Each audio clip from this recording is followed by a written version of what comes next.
Welcome back. अहम खबर आहे लाहौर का वासा शेयर कनासी दहशतगर्दी जे नासूर जे खात्मे लाए असांजो अज़म पुख्तो आहे। इहो चवण आहे वज़ीर आज़म जो। हुकूमत ऐं फ़ौज पाकिस्तान दहशतगर्दी के खात्मे लाए पुरज़म आहे।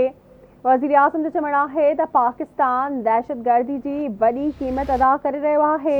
वज़ीर आज़म जो 7वीं मेरी टाइम सिक्योरिटी वर्कशॉप के ख़िताब पाक बहरिया जा बहादुर जवान सामूंडी हदुनि जो तहफ़ुज़ यकीनी बणाए रहिया आहिनि। पाक बहरिया हर किस्म के चैलेंजिस के मुंह ॾियण जी भरपूर सलाहियत रखे थी। अमन अमान के यकीनी बनाने के हवाले से एपिक्स कमेटी जा इजलास थिया हैं।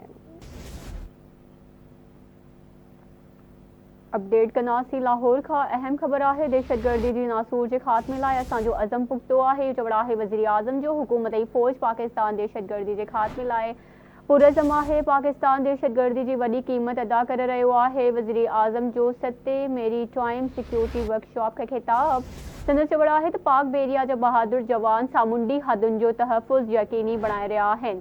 पाक बहरिया हर किस्म के चैलेंजिस के मुंह ॾियण जी भरपूर सलाहियत रखे थी। अमनो अमा के यकीनी बनाने के हवाले से एपिक्स कमेटी जा इजलास थिया आहिनि।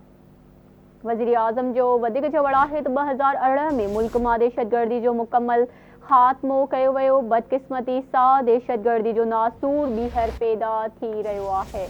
दहशतगर्दी ख़िलाफ़ जंग में 80,000 माण्हू शहीद ऐं $3 अरब जो नुक़सान थियो आहे। जेसी ताईं दहशतगर्दी जे नासूर खे ख़त्म नथा कयूं तेसी ताईं सुख सां न विहंदासीं।